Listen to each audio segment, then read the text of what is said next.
Dans l'univers de Dragon Ball, le meilleur personnage, c'est Sangoku. Je ne peux pas être d'accord avec toi, le meilleur personnage c'est Vegeta en termes d'écriture. Alors non, pour moi Vegeta n'a pas une meilleure écriture que Goku, je vais vous expliquer. Vegeta, ce qu'il a, c'est un développement plus complexe que Goku, puisqu'il tombe, il se relève, il se remet en question, donc en termes de quantité, oui, il se développe plus. Mais est-ce que plus se développer, ça veut dire mieux se développer?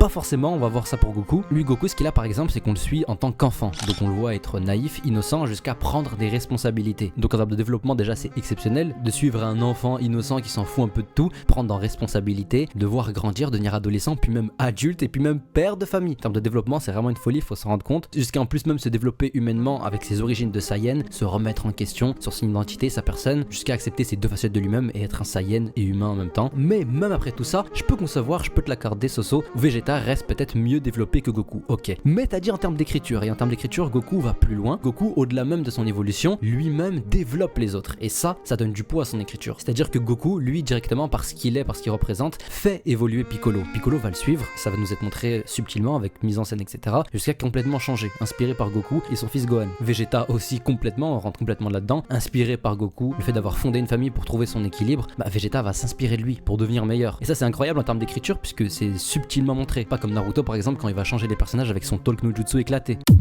Je rigole, bien entendu. Arrêtez, calmez-vous, j'aime beaucoup le talk no jutsu, c'est intéressant. Si vous voulez, j'en fais une vidéo même. Et Goku, même ce qui est incroyable, c'est le parallèle avec ses antagonistes. Et ça aussi, ça fait partie de l'écriture, le fait de s'opposer à Freezer, de l'égoïsme face à de l'altruisme, d'un Goku pardonneur qui va évoluer face à un Freezer qui va rester lâche sans évoluer. Avec Cell et son parallèle incroyable avec Goku, puisque c'est les mêmes personnes, les deux cherchaient à être le plus fort, affronter les meilleurs pour pouvoir être parfait. Donc Cell incarne ce qu'aurait pu être Goku s'il avait cherché uniquement la puissance, que non dans l'arc qui transmet son flambeau à Gohan. Tout ça, ça donne de l'importance à l'écriture du personnage de Goku.